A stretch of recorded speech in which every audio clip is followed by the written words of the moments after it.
사랑과 평화가 함께하는 가톨릭 한마당.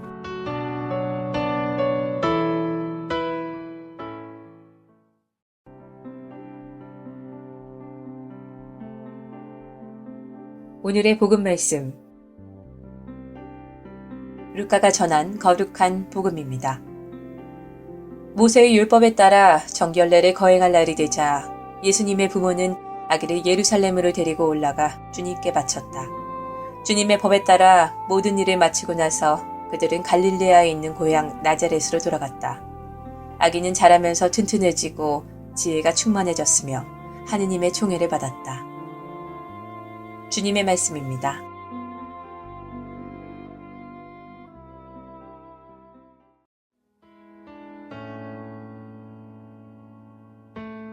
오늘의 말씀, 성정화상 바오로 성당 이경환 신부님의 말씀입니다.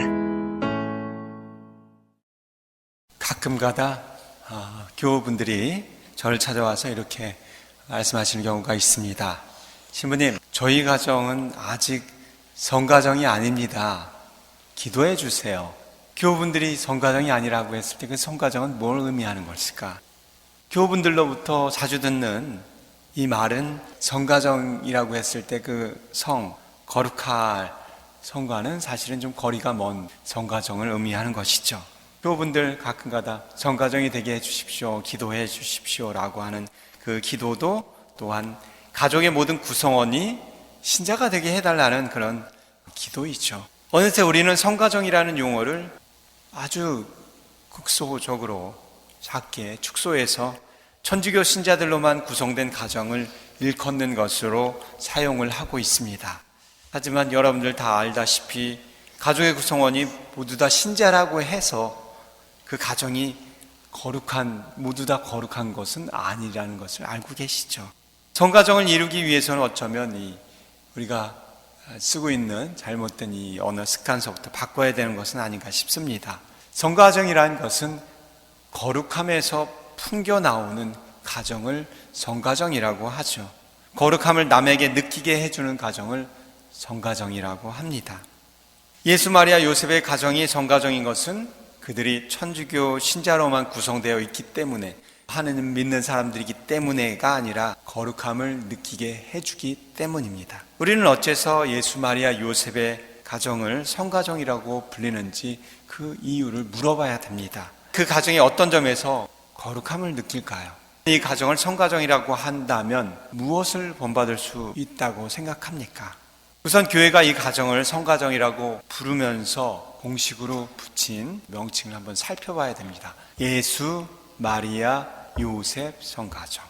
보통 우리 인간의 통념대로 이야기하자면 그 집안의 가장을 두고서 누구네 가정 이렇게 이야기하죠. 물론 가끔가다 아이들 두고 똘똘이네 가정 이렇게 부르기도 하긴 하지만 보통 그 집안의 가장을 일컬어서 무슨 가정 이렇게 부르죠. 그 이유는 남성의 힘에 기초한 가부장적인 그런 제도 하에서 통념상으로 그렇게 부르고 그렇게 생각하는 겁니다. 하지만 예수, 마리아, 요셉 성가정이라는 그 성가정 이름에는 가부장적인 분위기의 힘을 느낄 수가 없습니다. 이 가정에는 연약한 아기가 중심이 되어 있고 그 연약한 아기를 품에 안은 어머니와 이 모자를 뒤에서 안아주면서 보호하는 요셉이 마치 배경처럼 이루듯 나옵니다.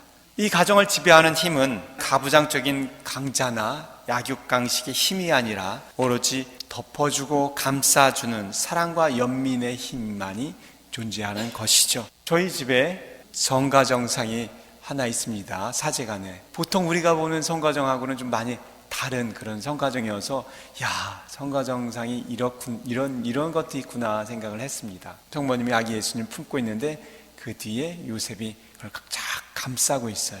보통 성가정은 성모님이 예수님을 안고 있고 그 옆에 성요셉이 서 있는 그런 상인데 성요셉이 이렇게 푹 안고 있습니다. 제가 지금 방금 전에 말씀드린 그런 어떤 내용을 느낄 수가 있죠. 자, 다른 성가정상을 봅시다. 이 상도 성가정상입니다. 그런데 이 작품의 제목이 성가정인데도 마리아와 예수님만 보여요. 막상 요셉은 보이지 않습니다. 요셉은 어디에 있을까요? 다음 장면을 보면 성모님이 예수님을 안고 있는 듯 하지만 왠지 성모님의 팔이라고 하기에는 좀 투박해 보이고 좀 커 보이죠. 그리고 그 뒤에 뭔가 보이는 것 같습니다. 그 뒤에 요셉이 보이지 않게 성모님하고 성모님이 아는 아기 예수님을 감싸고 있습니다. 그 건강한 튼튼한 팔로 보호하고 있는 것이죠. 요셉은 절대로 정면에 나서지 않습니다. 정면에서는 절대로 보이지가 않습니다. 바로 이러한 조각상에서 보이는 성가정의 의미 안에서 우리는 요셉의 모습 안에서 성가정의 의미를 찾을 수 있지 않을까 생각합니다. 아버지의 침묵이 고요히 흐르는 가정, 가부장적인 아버지의 목소리가 사라지고 침묵 속에서 보호와 사랑을 느끼게 해주는 가정, 이 침묵에서 이 가정의 성스러운 분위기가 흘러나오는 것은 아닐까 생각을 해봅니다. 사실 이 조각에서 보이는 요셉의 모습은 우리가 알고 있는 성 요셉의 모습이고 복음에 나오는 요셉의 모습입니다. 요셉은 마리아의 일을 세상에 드러낼 생각이 없었으므로 남모르게 파혼할 마음만 먹고 있죠. 다른 사람 같으면 어떡하겠어요. 다 이야기한다든가 적어도 하소연이라도 누구한테 하기 위해서 이 억울함과 분함을 해소하기 위해서 할 텐데 요셉은 조용히 그냥 파혼만 하자. 그것도 실행에 옮기지 못하고 마음만 먹죠. 천사의 소리를 듣고 그것도 접게 되죠. 그리고 요셉은 이상하리만큼 복음서에 이런 방구 하나 없이 등장하기만 합니다. 그런데 제가 방금 말씀드린 부분을 아버지는 꼭 그렇게 해야 된다라는 부분이 아닙니다. 요즘에는 오히려 아버지의 모습보다 어머니의 모습이 더 강하게 느껴지는 세상으로 변해가는 것 같은데 여기서 말하는 이야기는 바로 누구이든지 그 집안에 가장 힘이 세다라고 생각하는 그런 존재가 오히려 뒤에서 보이지 않는 감싸 안는 존재가 되어야 한다는 이야기이죠. 요셉만 그런 것이 아니라 성모님도 그렇게 하셨죠. 아기 잉태에 대한 천사의 알림부터 이해할 수 없는 모든 순간마다 마음속에 간직하셨다라고 복음이 늘 전하고 있습니다. 역설적이지만 이런 침묵과 고요가 바로 성가정의 필수 조건이 아닐까라는 생각을 해봅니다. 이 침묵이라는 의미는 바로 내 소리가 개입할 여지 없이 서로가 이해하고 마음을 헤아리면서 서로에게 순종하며 그 고요와 침묵 안에서 하느님의 뜻을 알아듣고 뜻이 이루어지기를 기다리는 바로 그것. 그들의 침묵은 바로 그저 입 다물고 있는 것이 아니라 서로를 기다리면서 서로에게 먼저 사랑의 마음으로 다가가는 가운데 이루어질 수 있는 것이죠. 어쩌면 그 안에서는 세상의 온갖 어려움과 걱정에 소음과 잡음이 있다 하더라도 그것을 삼켜버릴 수 있는 평화가 있는 것이죠. 그런 어려움과 걱정이 있다 하더라도 그 어려움과 걱정이 그 평화를 도저히 깨트릴 수 없는 그런 침묵과 고요와 정적이 평화가 있을 때 우리는 성가정을 이룰 수 있지 않을까 생각이 듭니다. 그런데 그런 평화를 이룰 수 있으려면 바로 주님의 말씀을 가정 안에 모실 때만이 가능하지 않을까 싶습니다. 오늘 제2독서에 아버지께는 이렇게 해라, 남편에게, 자녀에게, 아내에게 이렇게 해라 라는 말씀을 들었습니다. 사실 성가정 축일 때 제가 그런 이야기를 다 해야 되는데 이미 골로새서 안에서 다 바오로 사도의 말씀을 통해서 귀에 쏙쏙 들어오게 이해하기 쉽게 들으셨을 겁니다. 그대로 실행하도록 노력하면 성가정이 될 수 있죠. 그런데 그러기 위해서는 바로 이렇게 하라고 바오로 사도가 이야기하는 것이죠. 하느님의 주님의 말씀이 여러분 가운데 풍성히 머무르게 하라고, 말이든 행동이든 무엇이나 주 예수님의 이름으로 하라고 골로새서에서 바오로 사도가 우리에게 말씀해 주고 계십니다. 제가 성탄 때 그런 말씀을 드렸죠. 아기 예수님을 우리 가운데 모시는 것이 바로 성탄의 신비를 살아가는 것이라고, 성가정 축일 또한 바로 그러한 신비를 우리들에게 이야기해 주고 계십니다. 우리 가운데, 우리 마음 한가운데 주님을 모시는 것이 바로 성가정을 이루기 위해서 가장 필요하다는 것을 오늘 제2독서가 우리에게 들려주는 것이죠. 우리가 성가정을 이루려고 한다면 서로가 이해하고 사랑하는 모든 가족들 안에서 먼저 사랑으로 오시는 주님을 그 가운데 먼저 모셔야 한다는 것을 다시 한번 잊지 않으셨으면 좋겠습니다.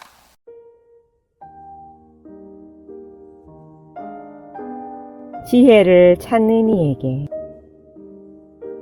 서로 사랑하십시오. 중력의 법칙을 거스를 수 없듯이 사랑의 법칙도 어길 수 없습니다. 이 세상에 빛이여 나의 방패 나의 산성 주 하느님 하느님 내 아버지시여 무릎 꿇어 당신께 간절히 애원하오니 제 영혼을 어여삐 받아주소서.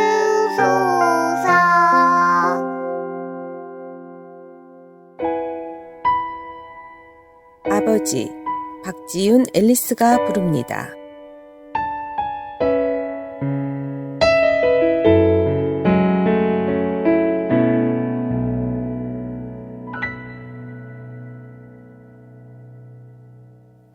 이 세상의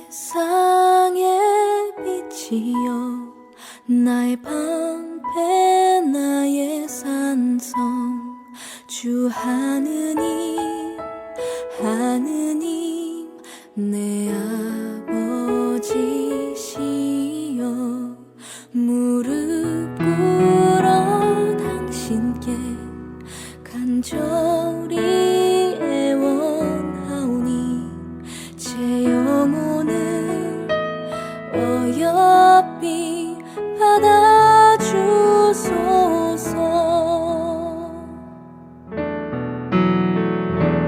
목말라 갈라진 내 영혼 친히 이끌어주신 분 마르지 않는 샘이시여 주 하느님 이 세상의 빛이여 나의 방패 나의 산성 주 하느님 하느님 내 아버지시여 무릎 꿇어 당신께 간절히 애원하오니 제 영혼을 어여삐 받아주소서.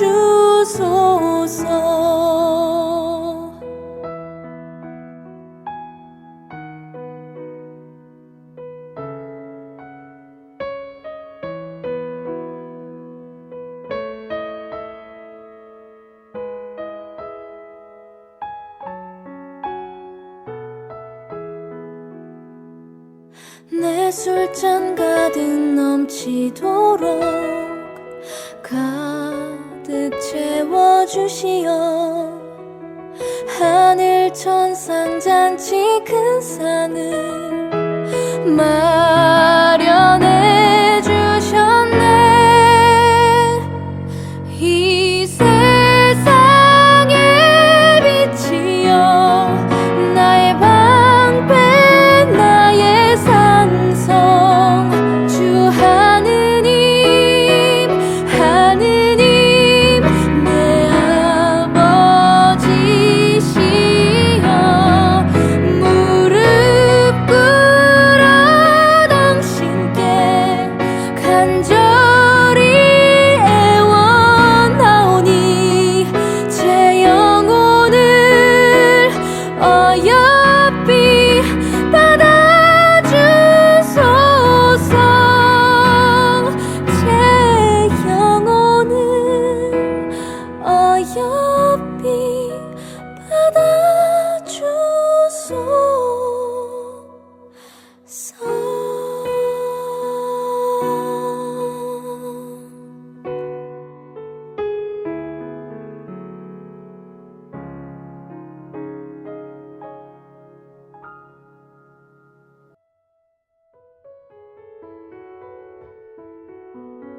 시카고 지역 카톨릭 한인 공동체 소식과 공지사항을 전해드리는 카톨릭 한마당 게시판 시간입니다. 성 김대건 성당 예비신자 교리반 안내입니다. 2015년 1월 11일부터 시작하는 예비신자 교리반을 모집합니다. 주변에 영세받기를 원하시는 분들을 인도해 주시고 성 김대건 성당 사무실 630-250-0576으로 문의해 주시기 바랍니다. 카톨릭 성서 모임 창세기 과정 안내입니다. 단순한 지식적인 성서 공부가 아니라 성서를 읽고 공부하고 묵상하고 나누면서 성서와 신앙을 삶으로 살아가도록 도와주는 카톨릭 성서 생활 운동의 모임인 창세기 성서 그룹 모임을 모집하고 있습니다.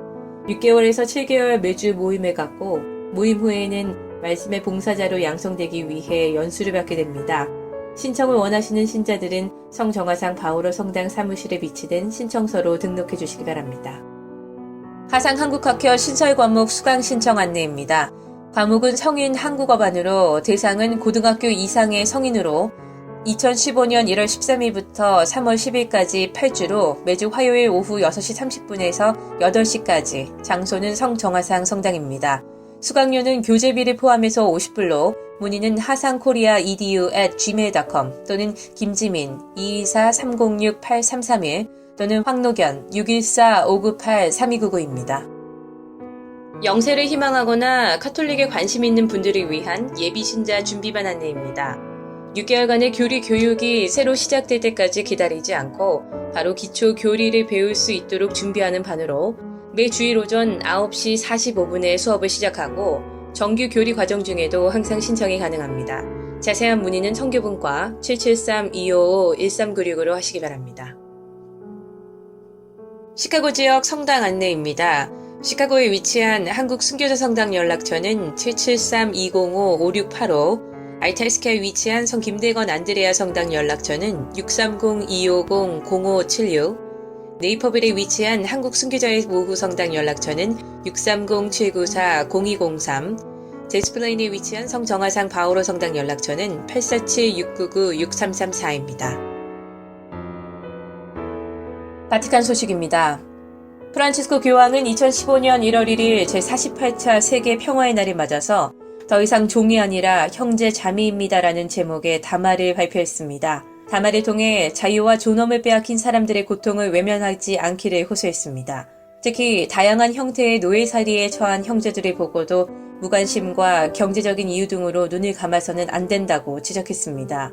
우리의 작은 몸짓들이 그들에게 희망을 주고 삶을 변화시킬 수 있다면서 연대와 형제애를 세계적으로 확산시킬 것을 촉구했습니다. 나아가 교황은 형제의 근원을 비롯해 노예살이의 여러 가지 모습과 원인, 그리고 우리가 펼쳐야 할 공동 노력을 밝혔습니다. 교황은 인간성을 거스르는 범죄로 여겨지는 노예제도는 전 세계적으로 공식 폐지됐지만 오늘날 여전히 수많은 사람들이 노예살이와 다름없는 상황으로 매몰리고 있다고 도래했습니다.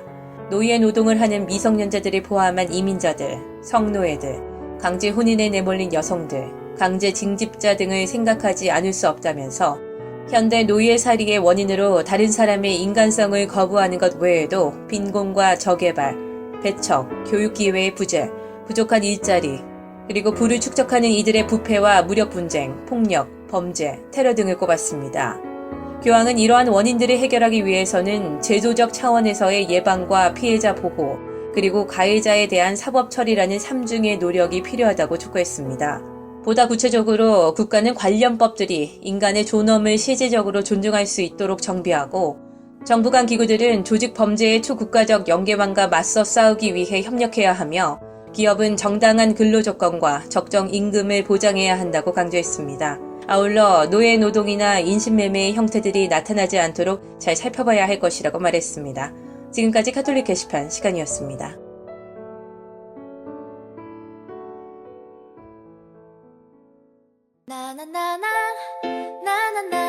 배지윤 실비아, 박지윤 앨리스가 부릅니다.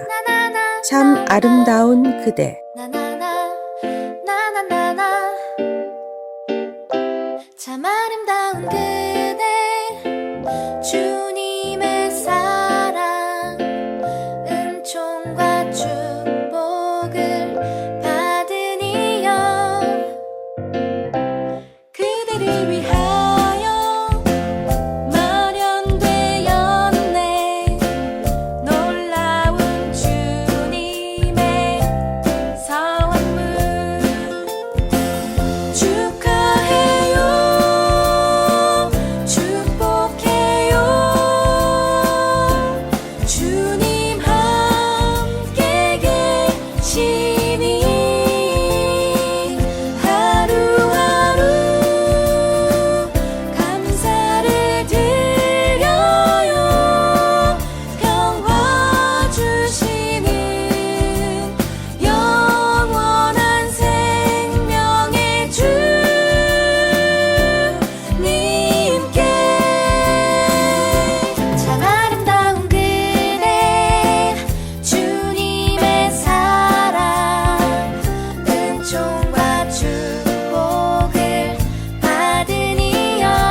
가톨릭 교리. 오늘은 전례의 정의에 대해 말씀드리겠습니다. 2차 바티칸 공의회의 전례 헌장 제10항에서 전례는 교회 활동이 지향하는 정점이며 모든 힘이 흘러나오는 원천이라고 정의하듯이 전례는 교회가 그리스도와 함께 드리는 공적 예배를 말합니다. 그런데 여기서 언급되는 교회는 하느님과 인간 사이를 중재하시는 그리스도의 사제직을 계속 수행하는 교회를 말합니다. 그리고 전례는 교회가 성서나 성전에 의거하여 정식으로 공인한 의식으로 개인의 신심생활과는 엄연히 구별됩니다. 전례는 신자들 각자 안에 하느님이 머무르시도록 하는 것이며 이를 통하여 신앙을 굳건히 하고 하느님의 아들 그리스도를 세상에 선포합니다. 그뿐만 아니라 믿지 않는 이들에게 교회를 드러내 보이기도 합니다. 그리고 전례를 통하여 신자들 사이에 횡적인 일치가 이루어져 목자이신 그리스도 안에 한 무리가 되게 하기도 합니다.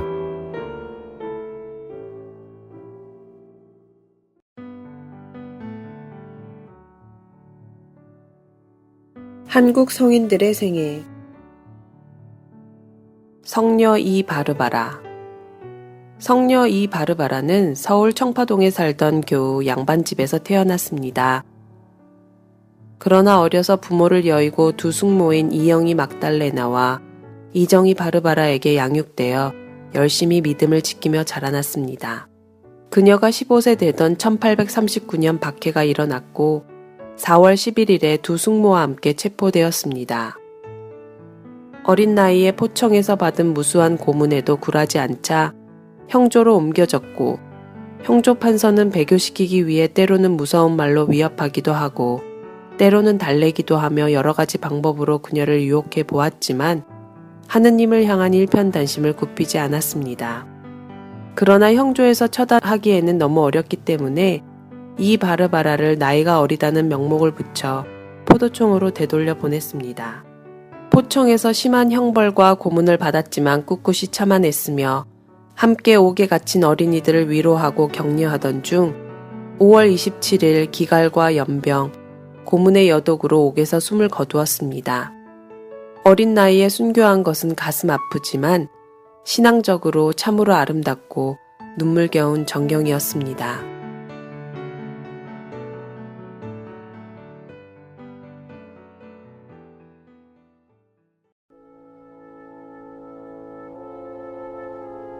(365일) 당신을 축복합니다.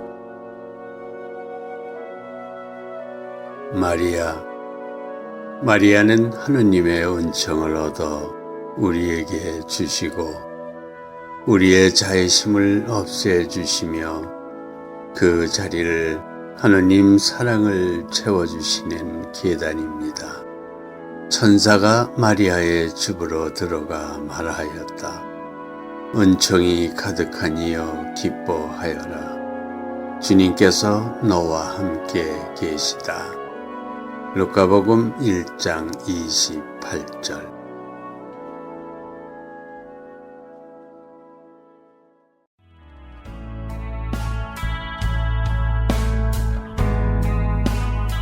지금까지 시카고 성정화상 바오로 성당 제공 가톨릭 한마당이었습니다.